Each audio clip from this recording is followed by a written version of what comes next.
Olá, queridos irmãos e amigos, a paz do Senhor Jesus. Está começando mais um programa Escola Bíblica Dominical. Obrigado por sua companhia, por sua audiência. Seja bem-vindo a mais um programa. Estamos entrando no ar pela TV Kairos, canal 7.1, aqui na região da Grande Marabá, e também pela internet. Acesse a plataforma do YouTube e acompanhe a programação. Aproveita também e compartilhe o link deste programa para que muitas outras pessoas sejam alcançadas pela palavra do Senhor. Hoje nós estudaremos a lição de número 11, a humilhação de Amã e a honra de Mardoqueu. E para comentar esta preciosa lição, como sempre, estamos recebendo aqui nesta bancada, com muita alegria, com muita honra, pastor Amarildo Coelho. Pastor Amarildo, seja bem-vindo. Prazer muito grande, pastor Epaminondas, a paz do Senhor, evangelista Alec, pastor Elias, nossos irmãos queridos. É sempre uma alegria nós podemos estar compartilhando das verdades de Deus para o seu rebanho. Muito bem, pastor Elias Gomes, mais uma vez, o senhor sabe, é sempre uma honra tê-lo aqui conosco.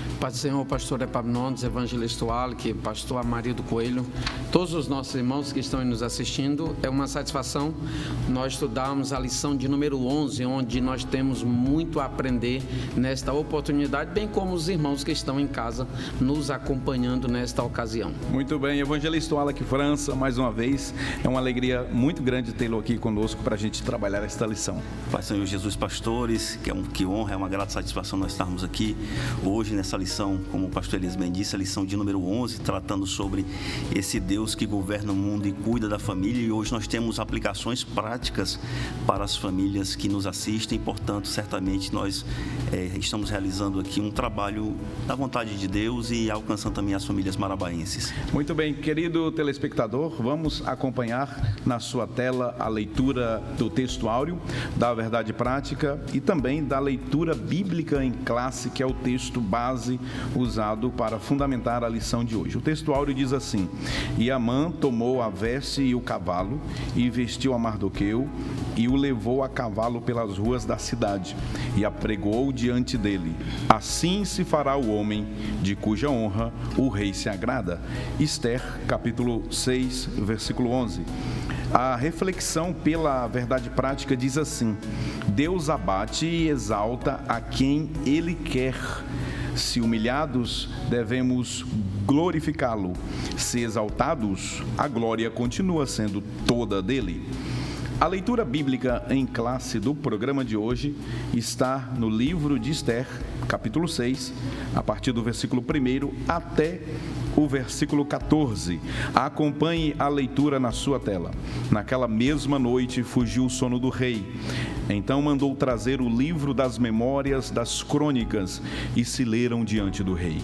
E achou-se escrito que Mardoqueu tinha dado notícia de Bigtã e de Teres, dois eunucos do rei, dos guarda da porta, de que procuraram pôr as mãos sobre o rei Assuero.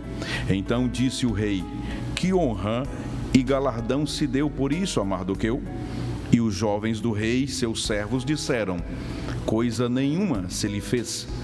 Então disse o rei: Quem está no pátio? E Amã tinha entrado no pátio exterior do rei, para dizer ao rei que enforcassem a Mardoqueu na forca que lhe tinha preparado. E os jovens do rei lhe disseram: Eis que Amã está no pátio. E disse o rei que entrasse. E entrando Amã, o rei disse: Que se fará ao homem de cuja honra o rei se agrada? Então Amã disse no seu coração: De quem se agradará o rei para lhe fazer honra mais do que a mim? Pelo que disse Amã ao rei: Quanto ao homem de cuja honra o rei se agrada, traga a veste real de que o rei se costuma vestir. Monte também o cavalo em que o rei costuma andar montado, e ponha-se-lhe a coroa real na sua cabeça. E entregue-se a veste e o cavalo à mão de um dos príncipes do rei, dos maiores senhores, e vistam dele aquele homem de cuja honra se agrada, e levem-no a cavalo pelas ruas da cidade, e apregoem-se diante dele.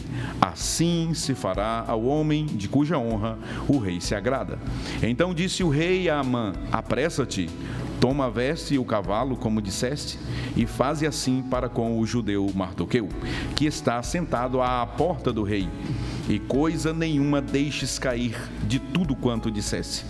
E Amã tomou a veste e o cavalo e vestiu a Mardoqueu e o levou a cavalo pelas ruas da cidade e apregoou diante dele: assim se fará o homem de cuja honra o rei se agrada. Depois disso, Mardoqueu voltou para a porta do rei. Porém, Amã se retirou correndo à sua casa, angustiado e coberta a cabeça. Então contou Amã a Zeres, sua mulher, e a todos os seus amigos tudo quanto lhe tinha sucedido. Então os seus sábios e Zeres, sua mulher, lhe disseram: se Mardoqueu, de quem já começaste a cair, é da semente dos judeus, não prevalecerás contra ele, antes certamente cairás perante ele. Estando eles ainda falando com ele, chegaram os eunucos do rei e se apressaram a levar Amã ao banquete que Ester preparara. Vamos aos objetivos da lição, como sempre, 3 objetivos serão perseguidos aqui pelos nossos comentaristas e certamente alcançaremos. O primeiro é identificar a ação de Deus no fato de o rei lembrar da boa ação de Mardoqueu. O segundo objetivo é descrever como Amã foi chamado para honrar Mardoqueu. O terceiro objetivo é traçar o perfil da síndrome de imperador. Vamos para o primeiro tópico da lição, onde nós vamos, neste primeiro bloco também, abordar 3 pontos muito importantes. Nesse primeiro bloco, nós iremos falar sobre o rei se lembra da boa ação de Mardoqueu. E aí nós vamos ver uma noite decisiva, forca ou honra, e 5 anos depois, 3 pontos muito importantes que nós vamos trabalhar aqui. Na lição anterior, nós aprendemos que Amã, ele foi chamado pela rainha Ester para, portanto, um banquete. E, dessa forma, nós temos agora o desfecho, o desenrolar dos acontecimentos narrados no livro de Ester. Chegamos no capítulo de número 6, onde veremos a humilhação de Amã e a honra do judeu Mardoqueu. Vamos começar os comentários e eu quero iniciar aqui com o pastor Amarildo. Pastor Amarildo, o rei se lembra da boa ação de Mardoqueu. E aí o primeiro ponto é uma noite decisiva. O comentarista até escreveu uma frase que eu achei muito interessante. Ele disse que Amã foi dormir e o rei perdeu o sono. Na verdade, pastor Marido, já era Jeová, né? Já era o Senhor trabalhando ali na fisiologia do rei para não deixar que ele dormisse. Verdade, pastora Epaminondas. Nós percebemos que, embora já tratamos isso nas lições anteriores, embora o livro não fale diretamente o nome de Deus, mas Deus está trabalhando. Aquele Deus que os salmistas muitas vezes indagaram: por que te ocultas? Aparentemente está oculto, mas Deus está trabalhando. Vemos na lição passada que a estratégia de Ester com Mardoqueu foi celebrar, fazer festa para o inimigo. É algo interessante, porque você termina mexendo com as emoções do inimigo. Ele está cheio de fúria, está cheio de ódio, está tramando, e de repente você está celebrando com a rainha junto ao rei, e ele mesmo chega a dizer: eu fui o único a ser convidado para estar nessa festa. Então as suas emoções, com certeza, ficaram muito assim para cima, né? Ele era muito cheio de si, né? Muito cheio de si. Só eu fui chamado. Só eu fui chamado, aquele orgulho, aquela vaidade. E isso terminou desarmando. Só que nós vamos perceber que é uma noite decisiva, onde ele volta para os seus, e aquele Amã que vem alegre, ele encontra novamente Mardoqueu, que não se prostra diante dele, e agora a indignação volta. Mas creio que tudo isso fazia parte de um plano de Deus, porque quando ele chega lá, que fala para os seus, empolgado por estar em uma festa juntamente com o rei e com a rainha, o que é que eles dizem para ele? Agora, esse é o momento de você pedir ao rei que enforque, que mate a Mardoqueu. Ele realmente mandou fazer Olha o conselho dos ímpios. Dos ímpios, né? Aquilo que o Senhor pregou no culto da família, como os ímpios agem. E mandou fazer aquela forca altíssima de 50 côvados, né? Muito alta, para, de uma vez por todas, acabar com o seu adversário. Amã tinha Mardoqueu como adversário, mas na verdade Deus estava trabalhando, já estava tudo certinho. Deus fez com que o sono de Assuero passasse, por mais que Amã estivesse dormindo, que eu acho, o evangelista Wallace, que o comentarista disse que ele estava dormindo, mas eu penso que no momento que o homem está planejando, está tramando, no outro dia, ele está empolgado por causa de uma festa, no outro dia ele vai ver a sentença de Mardoqueu. Eu creio que não foi um sono tão tranquilo. Foi não. Acredito que a noite demorou a passar. Demorou. Almejando que o sol clareasse logo para ele colocar em plano ali, em cumprimento, em prática, todos os seus planos. E aí, pastor Amarildo, me permita, Sim, um dia eu ouvindo alguém ministrar nessa passagem, que eu gosto muito dela, o ministrante disse assim: quando Deus quer honrar alguém, ele tira sono até dos poderosos. Isso é maravilhoso. Sim, isso é verdade. E creio que Mardoqueu, apesar de todo esse decreto que havia contra os judeus, mas ele já tinha confiança de que Deus já estava trabalhando, e a lição anterior trouxe como textual o Deus que trabalha para aquele que nele espera. Então eles estavam esperando em Deus. Ele tinha confiança de que Deus estava agindo. Então, creio que o sono de Mardoqueu foi tranquilo. Muito bem. Evangelista Wallace França, forca ou honra? Aqui nós temos o comentarista com o segundo ponto dessa lição. Vamos trabalhar aqui esse segundo ponto com a nossa audiência. Perfeito, pastor Epaminondas. Quando nós lemos aqui esse subtópico, pastor Amarildo, pastor Elias, não é força e honra, ou força ou honra, é forca. Então, muita gente, por causa dos brocardos que nós temos populares, que fazemos, né? Força e honra sempre, etc. A gente vê essas frases escritas. Aqui não, a terminologia é forca ou honra. Eu gostaria que a nossa produção projetasse na nossa tela para a gente ter uma ideia básica do que realmente estava acontecendo. Bem, você acompanha aí essa terminologia força ou honra. Nós estamos vendo o subtópico 1.2, e o rei se lembra da boa ação de Mardoqueu. E o autor do nosso texto sagrado hoje, aqui, nosso texto da nossa revista, o pastor Silas, ele traz essas afirmações. Ramã lhe preparou uma forca, Assuero, um dia de honra.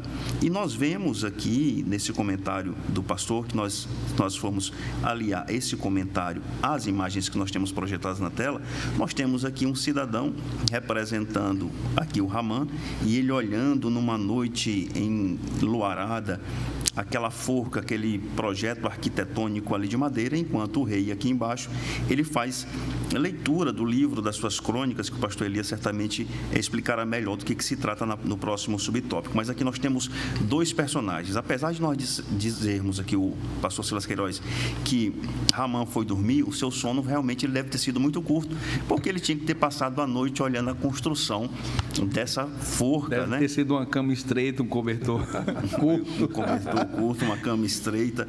E nós percebemos aqui nessas demonstrações dessas imagens que por um lado, há uma preocupação, há uma ansiedade de um homem que ele é individualista, que ele olha para o seu próprio ego, que ele é altivista. E de outro lado nós temos um rei. Aí nesse ponto, apesar de ser ímpio, nós cremos que guiado pelo Espírito Santo. O Espírito Santo incomodando, atuando, como o senhor bem disse, na fisiologia do rei, para que ele não durma. E mais à frente, ainda nessa lição, esse subtópico, o autor ele diz assim: olha, a maldição não atinge a quem Deus abençoa. E isso, pastores, é uma verdade, é uma grande verdade. Se nós percebermos, se nós observarmos que aqueles textos sagrados, um deles que diz que os filhos das trevas, eles são mais prudentes do que os filhos da luz, e nós temos que levar isso bem em prática, nós temos que entender que o mal, ele não dorme, que o mal, ele não descansa, que o mal, ele não tende a parar de perseverar contra os santos. E aqui nós temos uma lição de uma aplicação muito prática. Mas apesar de Mardoqueu estar naquela situação de fragilidade, de hipossuficiência, de pobreza frieza em relação a Ramã, mas ele tinha um Deus, ele tem um Deus que guarda, assim como Deus nos guarda os crentes dos planos do perverso, do maligno, assim também já acontecia nos tempos de Esté. Então, a lição que nós tiramos hoje aqui, como o senhor bem disse, que para abençoar um santo, Deus ele tira o sono até dos poderosos, e realmente nós temos uma grande manifestação aqui. Agora, evangelista Wallace França, tem uma palavra aqui que penso eu que ela é muito familiar sua. Quando tememos a Deus, Ele intercepta o mal e faz com que a bênção nos alcance. Deus, ali, de uma forma sobrenatural, interceptou naquela situação. Pastor Epaminondas, interceptar significa entrar no meio, criar barreira, criar oponibilidade, criar um obstáculo. E Deus, nós sabemos que Deus, nem que seja no último momento, Deus, ele atuará, funcionando como uma barreira intransponível, como um escudo protetor. E essa fé que nos move, pastor Amarildo, pastor Epaminondas e pastor Elias.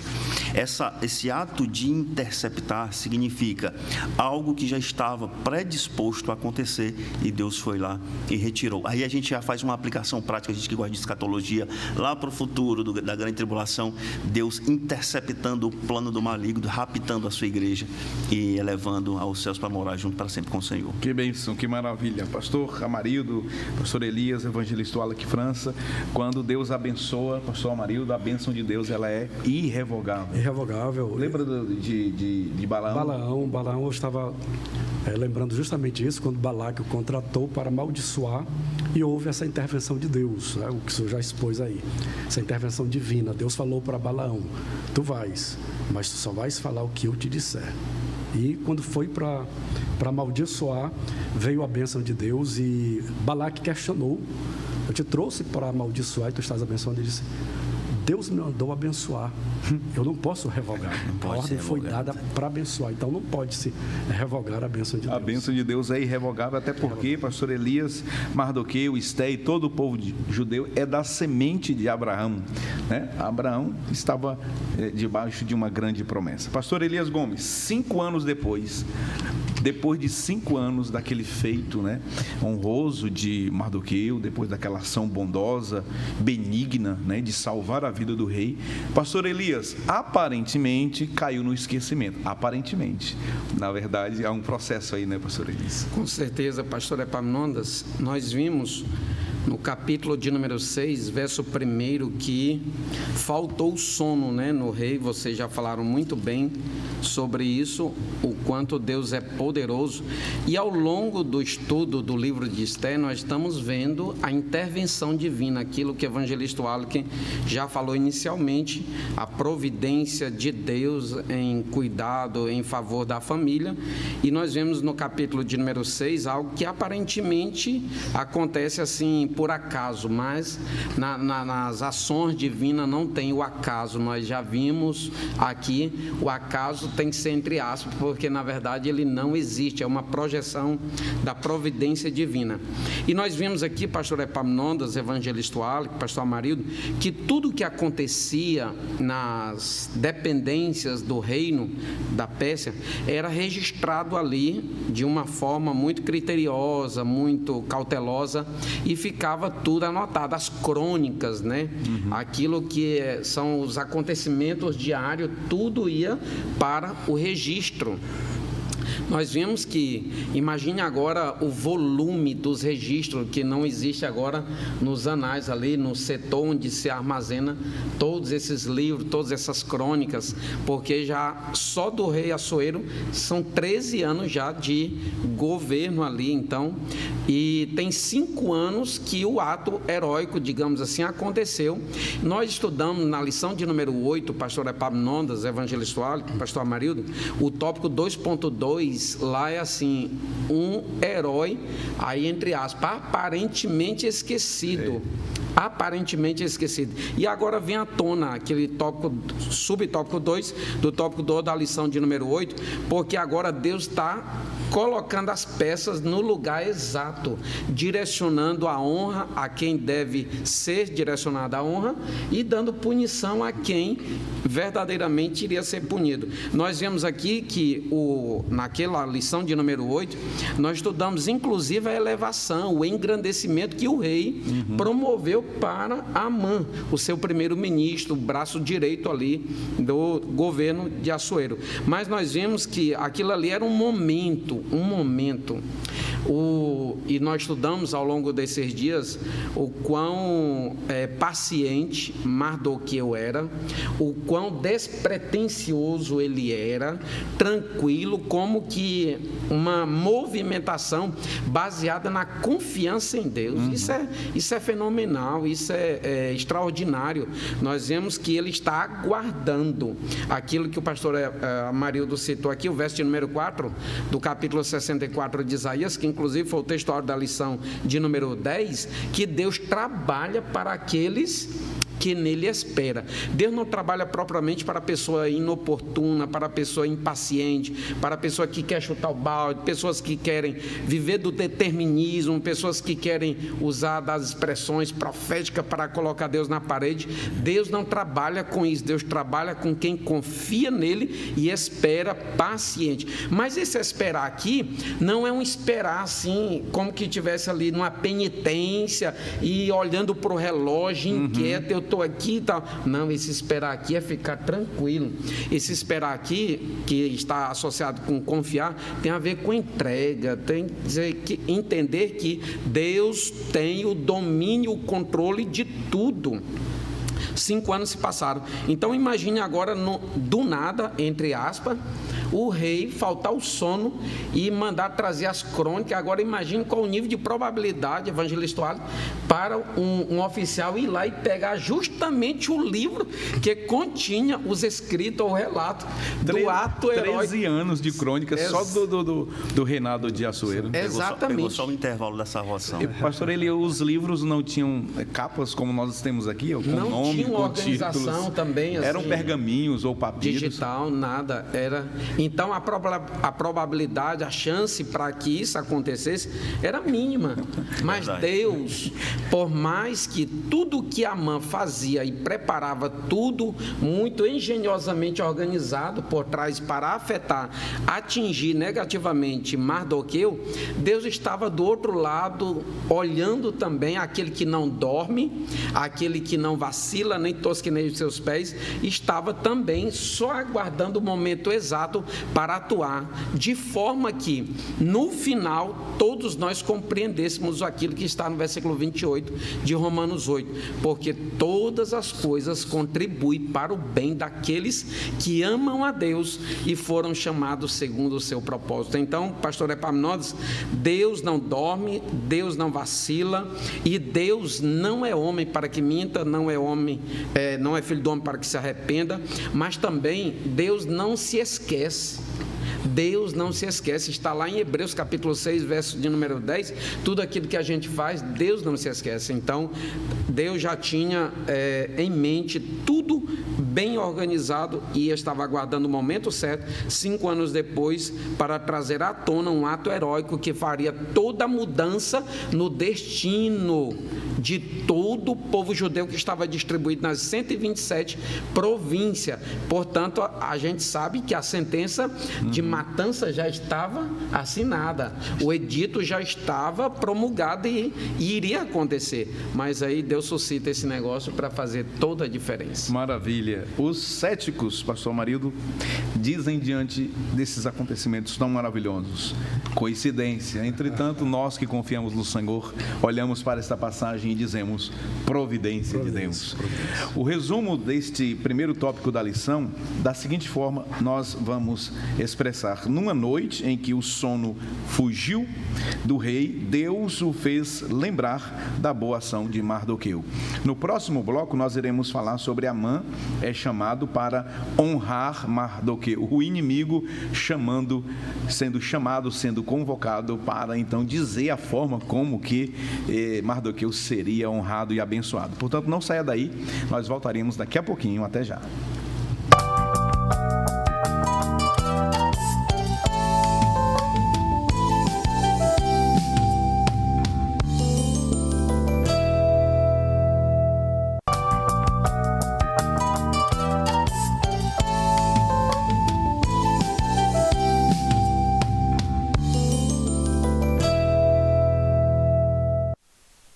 Estamos de volta com o programa Escola Bíblica Dominical no seu segundo bloco. Nós queremos agradecer a Deus por sua companhia, por sua audiência.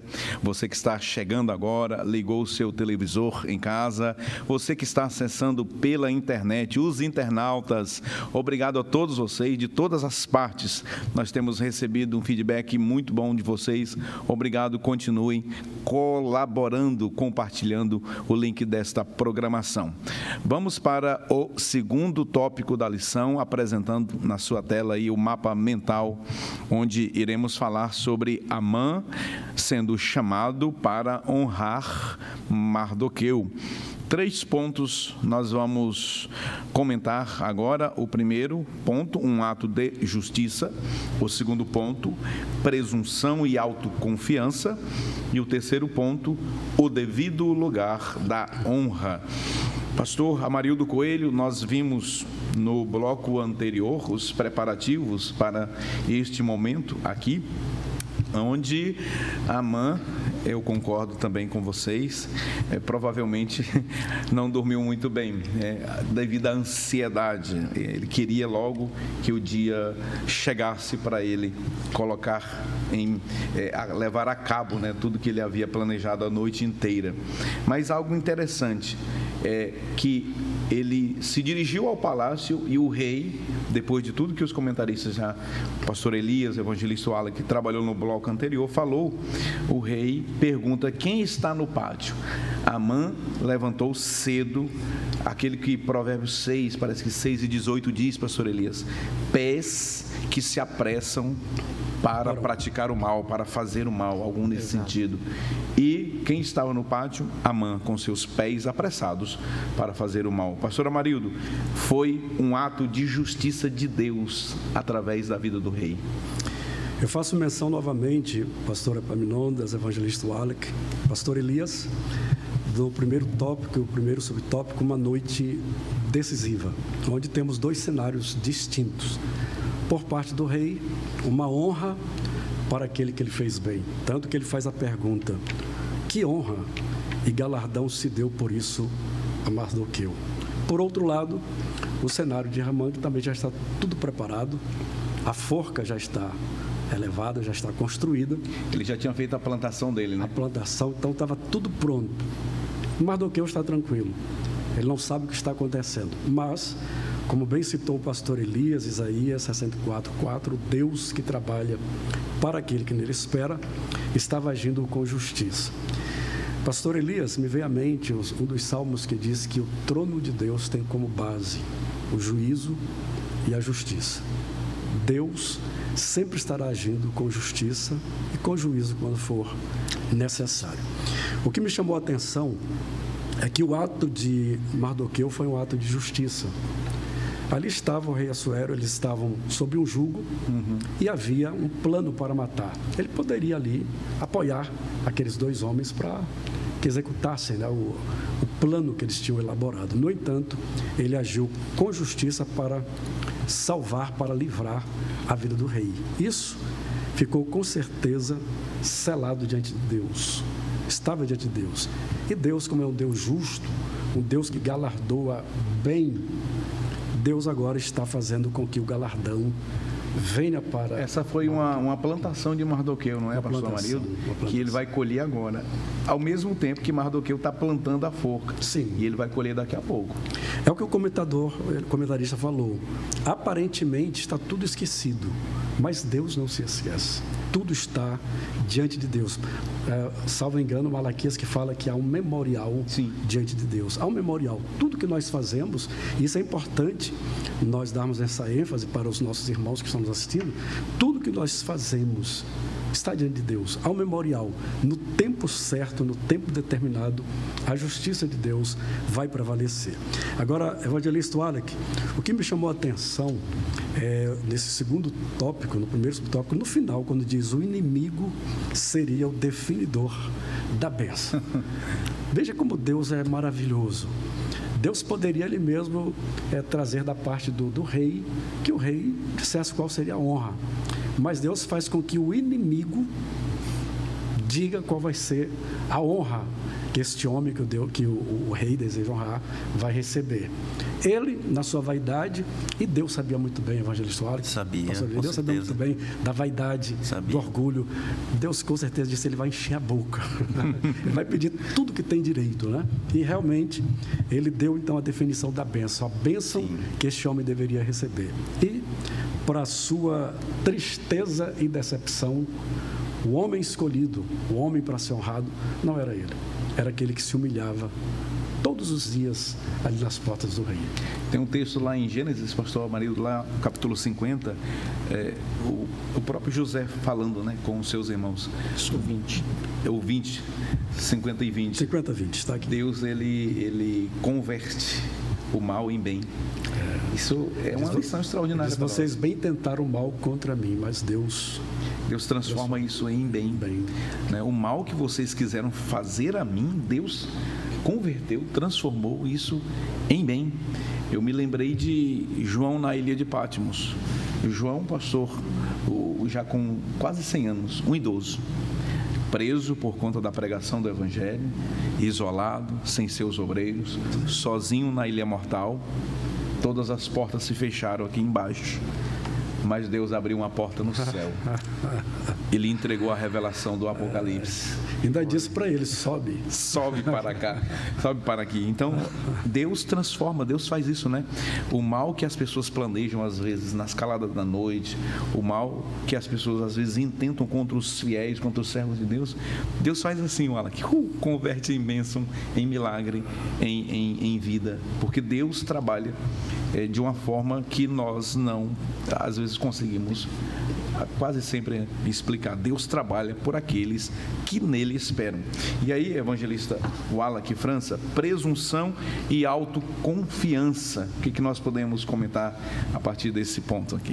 Presunçoso e autoconfiante são características, né, pastor Amarildo, adjetivos, pastor Elias, do Ramã aqui. Não tem como essas expressões não casarem bem a ele. E aí, continuando esse fato, pastor Epaminondas, o pastor Amarildo já deu uma breve introdução. Certamente ali, quando o rei pergunta: o que se deve fazer ao homem que o rei tem o prazer de honrar? Naquele momento, certamente, Ramã, ou Amã, utilizando-se da sua autopresunção, da sua autoconfiança, certamente ele pensou: a quem ele deveria honrar se não a mim? Né? Não é bem verdade? Então, no versículo 6... Permita-me, pastor. Ele fala que o versículo 6 diz: Ramã disse no seu coração. Sim. Foi. Lá no íntimo. Lá no íntimo. Eu sou homem. Ele pensou, ele imaginou no seu coração.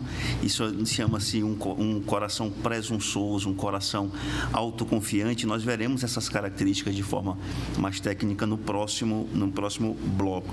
Então, ele poderia ter pensado, pastor Amarildo, pastor Elias, quem é mais rico, quem é mais influente com o rei do que a mim, do que eu mesmo, quem é mais inteligente, quem é mais sagaz, quem é o que mais aconselha o rei. Certamente todos esses fatos se passaram pela mente daquele homem. Aí nós temos que partir para as nossas aplicações práticas, e hoje a gente está fundamentando os nossos comentários nos provérbios, nos salmos, né? E em Provérbios 11:8 diz: o justo é libertado da angústia e o perverso a recebe em seu lugar. Mesmo recebendo o convite para aquele banquete, ele estava ali com seu coração atribulado, ele estava ali planejando, ele estava ali orquestrando uma vingança. Isso nós chamamos de espírito revanchista, o revanchismo, ele querendo aquela revanche simplesmente por conta de que Mardoqueu, ele não se curvava, ele não fazia reverência ao príncipe dos príncipes ali daquele império medo-persa. Mas nós temos, pastores, duas lições práticas interessantes hoje para nós tratarmos com a nossa audiência. Que a humilhação, ela tem que ser uma oportunidade de glorificarmos a Deus. Muitas das vezes um irmão pode estar nos assistindo e achando que está sendo humilhado por um fato, humilhado inclusive dentro da sua própria congregação, humilhado dentro do corpo de Cristo, ou no seu trabalho, no seu ambiente estudantil. Mas esse irmão que se sente dessa forma, ele tem que imaginar que até aquela própria humilhação é um processo em que Deus está sendo glorificado, porque a gente não sabe o dia de amanhã, e certamente para os justos, Deus ele tem sempre preparado o que há de melhor. E nós temos também um outro prisma né, a humilhação como forma de glorificação a Deus, mas também nós temos que a glória pertence somente a Deus, mesmo no momento da exaltação. Muitas vezes nós temos um outro prisma em que aquele irmão está sendo reconhecido, está sendo honrado, está sendo galardoado ali, está sendo reconhecido por toda a sua comunidade. Estão dizendo para ele: olha, você é bom, você fez isso de maneira primordial, você serviu bem a sua igreja. Mas até naquele momento você tem que, o seu coração tem que se humilhar, seu coração, sua reflexão, a sua autoconsciência tem que fazer uma análise e dizer assim: não, tudo isso que eu estou recebendo é para a glória de Deus, para que ele não se sinta um coração altivo, para que ele não se ensoberbeça. E aí nós temos aqui um Provérbios muito conhecido, né? 18:12, antes da ruína, gaba-se o coração do homem, e diante da honra vai a humildade. Então nós temos essas duas contraposições. Aquele que se sente humilhado, que ele possa pensar a partir de agora que seja uma forma de glorificar a Deus, porque Deus certamente tem o melhor para ele, se ele estiver nos seus caminhos de obediência e de justiça. Isso é bem verdade. O comportamento mais comum no nosso meio, por exemplo, de alguém que está sendo humilhado, às vezes é revidar. É vingar-se. Mas o Alec muito bem colocou aqui, nesse momento, tente enxergar nisso, né, algo de Deus. Algo de Deus. Processo de Deus. Esse processo, pastor Epaminondas, ele é muito comum, ele atua todos os dias na vida da comunidade eclesiástica. Todos os dias nós nos deparamos com esse tipo de sentimentos, de pessoas que passam por um processo de humilhação e que pensam na vingança. E aí a gente vê o que a Bíblia fala sobre isso, que a vingança só pertence a Deus. Nós devemos o quê? Nos livrar desse espírito revanchista. Quantos de nós já não pensamos naquela revanche imediata? Vamos dar um exemplo prático. Briga de trânsito, discussão de trânsito. Olha só, ninguém é tão santo ao ponto de não conflitar no trânsito, todos nós somos passíveis disso. Mas até aquela humilhação momentânea, a gente tem que entregar para Deus, que ali Deus certamente está sendo glorificado, até mesmo pelo nosso comportamento, até mesmo pelo nosso próprio derramar, e sabemos reconhecer: Senhor, perdoa esse cidadão, que depois o acerto dele será com o Senhor. Parece-me que uma das provas maiores para o cristão é o trânsito. É o trânsito, bem verdade. Permita-me, dentro do que o senhor falou sobre as aflições, sim, as humilhações que nós passamos e que muitas vezes queremos revidar, sem reconhecer que Deus está trabalhando. Eu já tive a oportunidade de ler a carta aos Hebreus muitas vezes e lecionar no IATAD. Mas é interessante como cada momento Deus fala conosco. No capítulo 2, versículo 10, está escrito assim: porque convinha que aquele para quem são todas as coisas e mediante quem tudo existe, trazendo muitos filhos à glória, consagrasse pelas aflições o príncipe da salvação deles. Eu já li isso várias vezes, mas essa semana eu lendo, eu disse: meu Deus, eu nunca percebi isso, que o próprio Cristo, para que ele se tornasse o príncipe da nossa salvação, foi necessário que ele fosse consagrado pelas aflições. Então nós temos que ter em mente isso que o senhor acabou de falar: a humilhação, as aflições, é Deus nos preparando para uma consagração, para uma posição melhor ou maior, não importa. Como vier, vai ser bem aceito. Mas o apóstolo Paulo aos Filipenses, naquele texto clássico, lá na Kenosis, capítulo 2, versículo 5 adiante, né? Tendo em vós o mesmo sentimento que houve também em Cristo Jesus, que sendo Deus, não usurpou ser igual a Deus, antes esvaziou-se a si mesmo. Em outra versão diz: humilhou-se a si mesmo, né? E foi obediente até a morte, e morte de cruz, pelo que também Deus o exaltou e lhe deu um nome que está sobre todo nome, para que ao nome de Jesus se dobre todos os joelhos, no céu, na terra e debaixo da terra. Foi um princípio estabelecido pelo próprio Cristo. Mateus 23, versículo 12, Jesus disse: quem a si mesmo se humilha. Você quer, diante da humilhação, tomar uma atitude?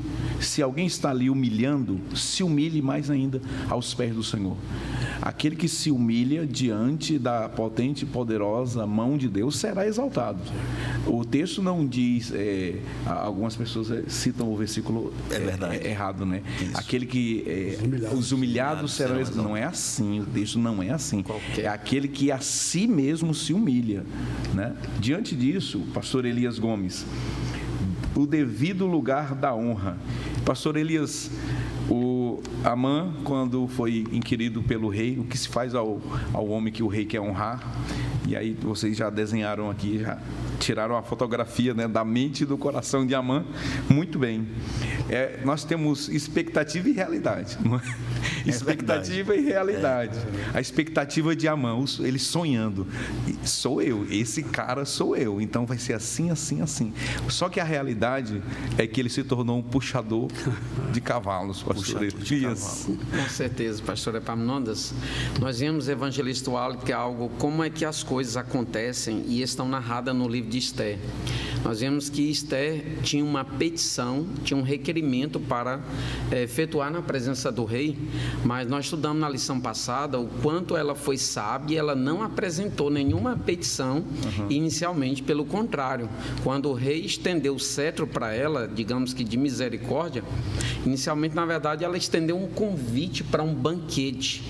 E nem nesse primeiro banquete, que é chamado banquete do vinho, ela apresentou petição alguma. Ela apresentou um outro convite para um outro banquete do vinho. E entre um banquete e outro é que acontece essa reviravolta, essas mudanças, onde alguém já disse assim, Deus fez o tiro sair pela culatra, né? Verdade. Tudo aquilo que Amã estava preparando contra Mardoqueu foi, na verdade, preparado contra ele mesmo, para se consolidar, pastor Epaminondas, aquilo que está no versículo 27 do capítulo 26 de Provérbios, que diz assim, o que cava uma cova, cairá nela, e o que revolve a pedra, esta voltará sobre ele. Então nós vemos aqui que a lei da semeadura, ela está presente e Deus não negocia com ela, ela se cumpre cabalmente em todo e qualquer aspecto. Nós vimos aqui que as palavras-chave da lição de hoje é humilhação e honra. Nós já vimos aqui, o evangelista Wallace traçou um conceito muito bem detalhado aqui, minucioso, sobre humilhação. E nós vemos que honra também é algo com o qual Deus trabalha. Já foi citado aqui inúmeras vezes o quanto Deus prima pelo princípio da honra. E Deus estava trabalhando para honrar de uma forma devida Mardoqueu, né? Depois de todo esse tempo, por isso que o subtópico da lição nos diz assim, o terceiro, o devido lugar da honra. E diante dessa ocasião, nós vimos que é algo interessante, nós paramos para pensar sobre, entre um banquete e outro, na ocasião em que Amã ficou enfurecido, tomado pelo ódio, ele estava tomado totalmente pelo ódio, apesar de que o texto do capítulo de número 5, versículo de número 11, quando ele chama os seus amigos, chama sua mulher e diz quanta riqueza ele tem, quanta exaltação o rei lhe concedeu, quanta elevação, quanto reconhecimento. Apesar disso tudo, ele diz que não ficava satisfeito. Olha só, nós vimos aqui uma outra característica, pastor Epaminondas, nesse sujeito chamado Amã, que é a ingratidão, aquela insatisfação crônica. Ele tinha de tudo praticamente. O que se tem a ideia aqui é de uma pessoa muito mal criada, digamos assim, que faz questão com tudo, tem de tudo, mas nada lhe satisfaz, nada supre, por assim dizer, suas necessidades, pois ele não se aquietaria enquanto não visse um fim desse judeu chamado Mardoqueu. E nós vemos que, diante da questão da elaboração da forca, da confecção da forca, já foi falado aqui, inclusive a altura é um negócio surpreendente, porque 50 côvados, via de regra, dá mais de 22 metros. 22 metros. Então, imagine, para que um negócio desse... Uma obra arquitetônica. Parece uma afronta, pastor evangelista. Parece assim, um negócio para fazer um espetáculo mesmo contra... Para que todos vejam, né? Para que todos vejam. Parece-nos que ele está querendo fazer o tamanho da forca proporcional ao seu ódio, proporcional ao ódio no coração dele. Então... naquela ocasião, o que eu estou querendo trazer em destaque é que quando ele vai à presença do rei, quando ele vai lá no palácio, ele vai justamente para uma finalidade, e a finalidade é pedir autorização pedir anuência para enforcar Mardoqueu. E aí, outro negócio do acaso, costumava-se ter alguém lá na área, mas não necessariamente se sabia que era Amã que estava lá. E o rei pergunta: quem é que está lá fora? Pois é Amã, manda chamá-lo aqui. Tão cedo, né? Pois é, muito cedo. Então chama-o aqui. E aí ele veio, e nós queremos fazer ênfase a essa pergunta que por vezes o rei repete: que se fará o homem de cuja honra o rei se agrada? Em outras palavras, nós poderíamos dizer: o que deve ser feito a um homem a quem o rei verdadeiramente deseja honrar?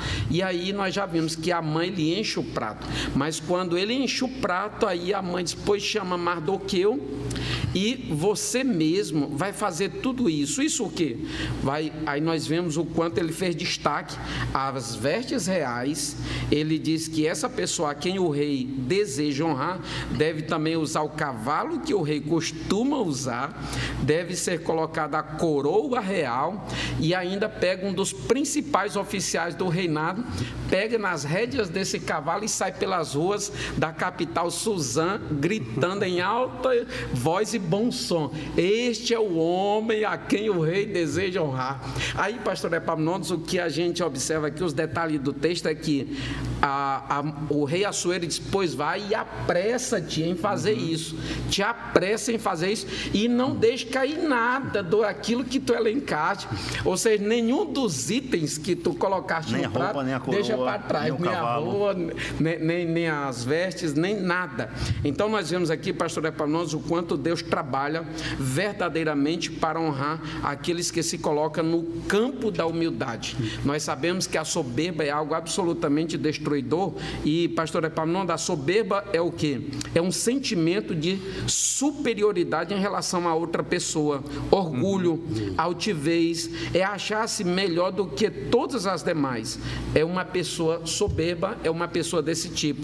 E lá em Tiago, capítulo de número 4, versículo de número 6, Deus resiste ao soberbo, mas Ele dá graça aos humildes. Eu tenho na minha mente continuamente de que Provérbios 16, 18, aquilo que diz que a soberba, ela precede a ruína, e a altivez de espírito precede a queda. Melhor, versículo 19, melhor é ser humilde de espírito com os mansos do que repartir o despojo com os soberbos. Se por um lado nós temos que o exemplo máximo de soberba, de orgulho, de espírito altivo foi Lúcifer, o diabo, pelo outro lado, o exemplo máximo dessa humildade, que é a característica diametralmente oposta à soberba, é o próprio Cristo, quando nós evidenciamos Filipenses capítulo 2, que o pastor Epaminondas já citou aqui nesta oportunidade,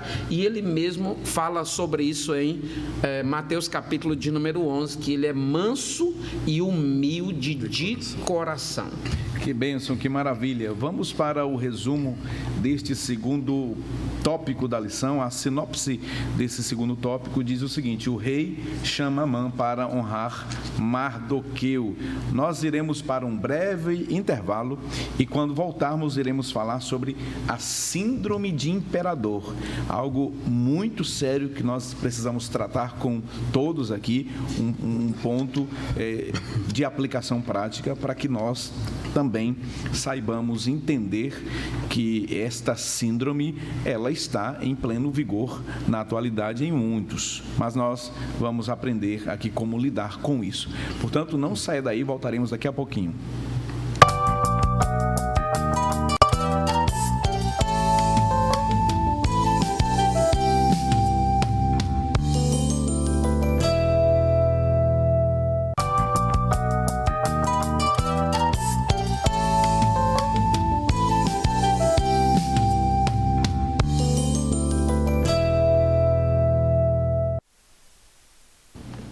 Estamos de volta com o terceiro e último bloco do programa de hoje, o programa Escola Bíblica Dominical, estudando a lição de número 11, a humilhação de Amã e a honra de Mardoqueu. Esta lição será estudada presencialmente no domingo próximo, dia 15 de setembro, uma data muito especial também para todos nós que amamos a Escola Bíblica Dominical. É o Dia Nacional da Escola Bíblica Dominical. Portanto, uma grande oportunidade para que os pastores, coordenadores, professores, alunos, juntos celebrem esta data, orando ao Senhor, clamando a Deus, para que esta obra continue com todo o vigor necessário que ela sempre esteve existindo, não é? Vamos para o terceiro ponto da lição. O terceiro ponto fala sobre a síndrome de imperador, que nós detectamos em Amã, mas que também ela é manifesta em muitos. O primeiro ponto a ser trabalhado neste ponto da lição, neste terceiro tópico da lição, é a soberba de Amã. E depois um mau prenúncio. Apenas esses dois subtópicos aqui elencados na revista. Eu quero convidar o evangelista Wallace França para que trace aqui as características, elenque aí para nós, dá um diagnóstico mais ou menos de como que é alguém que tem essa síndrome. Pastor Epaminondas, o nosso comentarista da nossa lição, pastor Silas Queiroz, ele foi muito feliz, porque nós, como bem dissemos, nós estamos tratando de um Deus nessa lição que governa o mundo e que cuida da sua família. Nas lições passadas a gente não abordou tanto esse relacionamento familiar, mas aqui ele traz um comentário excelente. E nós nos deparamos com esse tópico 3, síndrome de imperador. E o que nós gostaríamos de discutir sobre isso? Primeiro, o que é uma síndrome? Nós não somos médicos, nós não somos psicólogos, nós não somos psicanalistas, nada disso. Mas nós estudamos um pouco sobre isso e nós vimos que uma síndrome é um conjunto de sintomas que eles vão definir um estado clínico de determinado paciente a partir de uma anamnese, a partir de uma análise daquele paciente. E eu gostaria que a nossa produção projetasse na tela isso que o nosso autor trouxe para a gente estudar nesse trimestre. Então, nós vemos aí na tela que o pastor Silas Queiroz, ele traz um comentário muito interessante. E ele diz, olha, atualmente tem sido identificado em crianças e adolescentes a síndrome do imperador.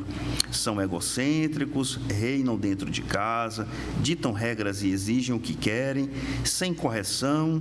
Os filhos podem crescer como um Ramã ou uma Amã, cheios de soberba e presunção. E aí nós elencamos, pastores, algumas das características que nós extraímos aqui do próprio Amã, né? E nós, do ponto de vista prático, nós temos projetado aí na sua tela. Então, essas pessoas, as caras que têm essa síndrome de imperador, elas gostam de ser o centro das atenções. Amã queria ser o centro das atenções.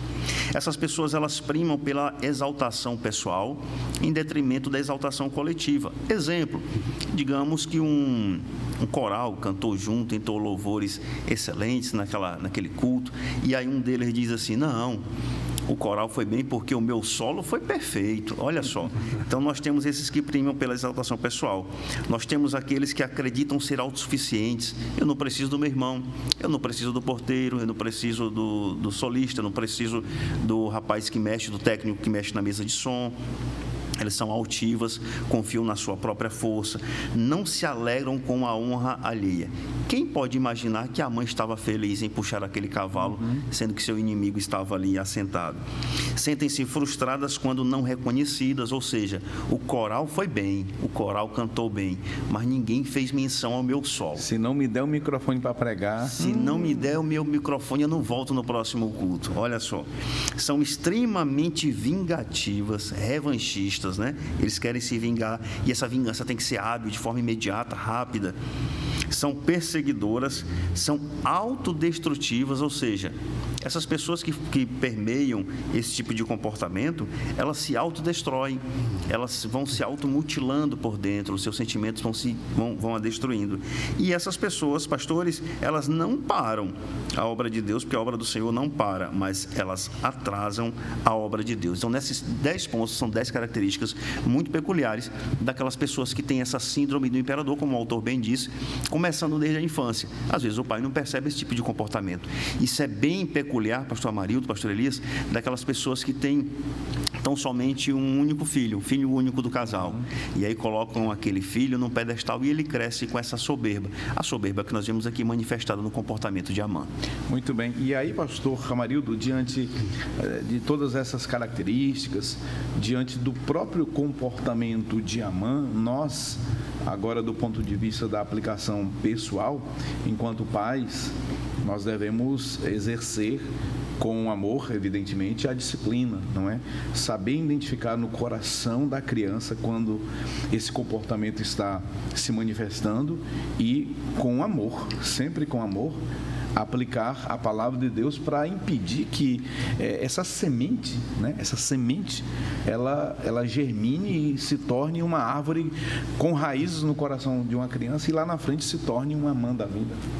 Precisamos ter muito cautela com relação às nossas criações, né, como criamos os nossos filhos, até porque, baseado no que o evangelista Wallace falou sobre a síndrome de imperador, nós podemos ver esses sintomas na vida de Absalão, e é onde nós percebemos que Davi não foi um excelente pai. Ele falhou bastante, né? Porque havia, sim, já esses sintomas na vida de Absalão, apresentando esse quadro de que havia nele esse desejo de ser rei, de ter o império em suas mãos. E Davi, ele continuou passando a mãozinha na cabeça, e a Bíblia afirma que Absalão conseguiu conquistar o coração do povo. Ele foi para algum local da entrada da cidade e ali ele cumprimentava o povo e falava do desejo dele de fazer justiça. Se fosse eu. Se fosse eu. Né? E, como bem já foi colocado também, nós percebemos na vida familiar, quando o pai também se omite da sua posição de um sacerdote no lar, principalmente quando não tem o temor de Deus na sua vida. O Senhor bem pregou, faço menção mais uma vez, da mensagem de ontem, no culto da família, sobre como age o ímpio. Nós fomos chamados por Deus para vivermos em justiça. E nos é ensinado pela palavra de Deus a ensinarmos a criança no caminho que deve andar. Então, desde os seus primeiros momentos de vida, nós precisamos estar orientando, tendo cuidado para não deixar que venha fluir na vida de uma criança essa síndrome de achar que é o melhor de todos, que deve ter mais atenção para ele, assim por diante. Isso tudo traz consequências tristes. E o autor bem afirma que Deus quer nos dar famílias saudáveis. Ele diz: nosso papel é exercer um amor responsável, dedicar tempo de qualidade e viver em constante vigilância e oração. E acima de tudo, pastor, é o que nós temos falado muito aqui, esta aplicação na busca do conhecimento, da sabedoria que vem do alto, da sabedoria que vem de Deus, para que possamos ter famílias saudáveis. E eu gostei do texto de Provérbios que o senhor trouxe, a Lúmia, aí, ensina a criança no caminho. Esse versículo fala de vida prática, fala de instrução, né? Existe ensino e instrução. O ensino é a teoria, a instrução é o ensino na prática, ensina a criança no caminho. Existem crianças que elas têm no pai um modelo de um homem justo, de uma mulher justa, de uma mulher piedosa, de um homem piedoso. E no caminho, ou seja, no dia a dia, no trato com as pessoas, no comportamento, no negociar, nos relacionamentos em casa, no trabalho, na igreja, a criança vê tudo isso, então ela está aprendendo no caminho. Ela vai aprender com o exemplo dos seus pais como que ela deve se comportar. Ensina a criança no caminho. Agora, quando a criança vê o contrário dos seus pais, um coração presunçoso, soberbo, jactancioso, aquilo vai ser como uma esponja absorvendo. Pastor Epaminondas, me permita um comentário, claro. Nós temos bastante tempo. Eu conversava com um amigo ainda ontem, se ele estiver nos assistindo, ele vai saber que nós estamos falando dele. E ele conversava sobre a diferença de comportamento dos filhos. 2 filhos vindo da mesma geração, da mesma genética, o mesmo pai, a mesma mãe, com comportamentos totalmente diversos, diferentes. A mesma criação, a mesma escola, o mesmo alimento, o mesmo ensino, mas com comportamentos e personalidades diferentes. E ele me dizia assim, inclusive um estuda numa escola pública e o outro estuda numa escola particular. O que estuda na escola particular, e isso não é preconceito, isso aí é só uma aplicação prática que a gente tem para hoje. O que estuda na escola particular, ele tem um comportamento um pouco soberbo, ele já escolhe melhor os presentes que vai dar para os seus coleguinhas, porque o ambiente o está moldando. A que está na escola pública já apresenta um maior comportamento de humildade. Nós não estamos dizendo que a escola pública é melhor ou pior do que nada disso. Nós estamos falando de personalidades, em que o meio vai influenciar a situação da criança. E aí nós temos essa aplicação prática, que os pais, eles devem observar o comportamento dos seus filhos, inclusive nisso, no ambiente escolar, no ambiente estudantil. Certamente a pessoa mais capacitada para tratar disso hoje aqui seria o pastor Nilson Amaral, que é muito conhecedor dessas circunstâncias. Mas nós temos essa aplicação prática. E nós temos o quê? Adultos ocupando cargos no judiciário, nos ministérios públicos, nas polícias, nos campos políticos, nos cargos políticos eletivos, que apresentam essa síndrome do imperador, que muitas das vezes, pastor Epaminondas, foi detectada ainda na infância, mas não se tomou nenhuma providência em relação a isso. E hoje nós temos muitas providências, e nós veremos que a Escola Bíblica Dominical é uma das melhores providências para tratar sobre isso. É verdade. E essa síndrome de imperador, na verdade, é um sinônimo para o pecado mãe, que é o orgulho. O primeiro pecado foi o orgulho. Paulo, escrevendo a Timóteo, no capítulo 4, versículo 6, ou é 6 e 4, não me lembro, Paulo disse que o obreiro não pode ser neófito, para que ele não incorra no pecado de Satanás, do diabo. E veja que ele está falando ali de soberba, de jactância. Sim. Ou seja, Paulo nos faz compreender por esta passagem, é um dos poucos versículos claros que apontam para uma das razões pela qual Satanás caiu: o orgulho, a jactância, a síndrome de imperador, de querer ocupar uma posição que não era dele. É isso, o orgulho, a jactância. E esse ponto da lição aqui, ele é muito prático, não é? Quase que todo aplicável, né? Os professores devem se atentar para esse ponto e fazer essa aplicação, chamar a responsabilidade aos pais. Nós precisamos ser chamados à responsabilidade sempre pela palavra do Senhor e às vezes observar isso que às vezes a gente não quer enxergar, está diante dos nossos olhos. E aí, pastor Elias, a gente pode agora retornar ao contexto histórico, né? Um mau prenúncio. Amã chegou em casa arrasado. Com certeza, pastor Epaminondas. E esse mau prenúncio aqui foi, na verdade, a expressão tanto dos amigos de Amã quanto da sua própria esposa Zeres, né?